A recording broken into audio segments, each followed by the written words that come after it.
Star midfielder Paul Pogba. Ciao tutti, my name is... Now, back before Europeans arrived in Africa, there was obviously a system that was in structure, whether it worked or not. But for the most part of it, it did. Now, society in itself is warped, and one of those warped ways was the business of human beings. Yep, a business which is sadly still in demand with the recent bout of slavery in Libya. Now, slavery in Africa, within Africa, spread from Zanzibar to Zambia, across to Angola, and all the way up to Senegal. In Nigeria, for example, the Igbos enslaved other Igbo for varied reasons, from punishment of crimes, repaying a debt, and as prisoners of war. Now, slaves were able to own a property, they had the free will to move around, but could be subjectable to being sacrifices in religious ceremonies and to be buried alive with their master to serve them in the next life.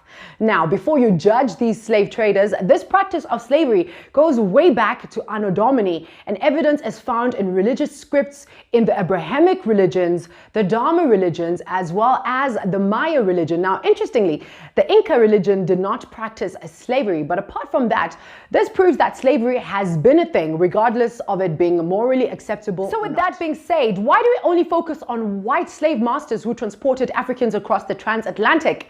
What about those Africans, their counterparts, who were in the business of human beings, that they opened up their ports to these slave masters and were traders with them? Why don't we hold them accountable as we hold their counterparts, their white counterparts, in the very same light? We are so quick to focus on the others, but what about those amongst us who were part of that system? Now, being a slave trader was a symbol of status and wealth, and many villages which became cities was created and structured on the backbone of this business. So what are we doing? What are African countries doing in terms of reparations for descendants of slaves? Do we even acknowledge them, or it's something that we still pretend like has not happened? On a musical note, various artists from across Africa collaborated and created a song called Stand Together, and it features artists like Tuba by Yemi Alade, Tenny, Mando Black, Gigi Lamaine, and they're from Nigeria and South Africa, with other artists like Stanley Inau, Ben Paul, Betty G, and Prodigio. And this song is to raise awareness of COVID-19 and basically remind each other to cherish life, guys, because it is so fleeting. Now, a huge shout out to the masterminds behind this beautiful project, One, MTV Base, and the Mandela Foundation, for the great song. I mean, it's so catchy and it's so good to see the inclusion of many African countries, but I can't help but wonder why. There were 3 artists from the usual countries when there are many other African countries with equally great talent, like the recent BET winner. A bit up north, you know, you've got a bit of Roberto from Zambia, and if you go further up, you've got some Rumba in DRC. I'm just saying, you know, it's great to see all these other artists, but can we have more? Thanks. Now, the coronavirus is really showing flames to African hospitals, and it's not surprising. I mean, they're overwhelmed, they're understaffed, they're underprepared, that sort of vibe, which is really not a vibe, by the way. But that has not stopped Dr. Blessing Kambarami to provide some disposable isolation gowns to help curb the spread of the virus.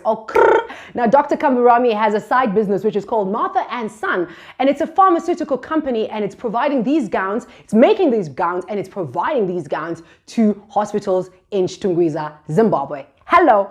Now, the junior doctor says when they started production in March, they made about 400 gowns per day, and now they've increased to about 5,000 a day. I mean, I am in awe. In fact, there's not really much to say about this. This is brilliant stuff. In fact, people like him deserve the tenders because they're doing the job. Give the tenders to the people who are doing the job. Now, on a giving back tip, Patoranking and Mr. Easy are doing some extraordinary work in investing in the youth of Africa, and I am all here for it. Now, the Nigerian dancehall star, he partnered with the African Leadership University to launch the Alu Patoranking Scholarship, and it was awarded to 10 African countries and includes a full tuition and accommodation, living allowances, as well as a once-off relocation package to either campuses in Rwanda and Mauritius. I mean, hello, Mauritius. I mean, that sounds like being on a holiday the whole time that you were studying. Imagine like going to the beach and studying at the same time. This is fantastic. It is a dream.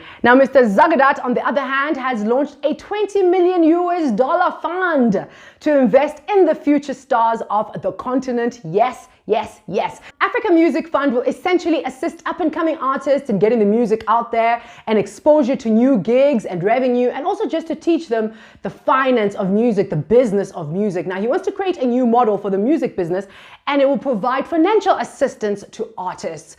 Kudos, kudos, kudos to both artists. This is exactly the spirit of giving back. When somebody else blessed you, you bless somebody else, and it continues like that, and we all become blessed. The news today wore me out. I am out. I'll be back again next week. Do take care. Ciao.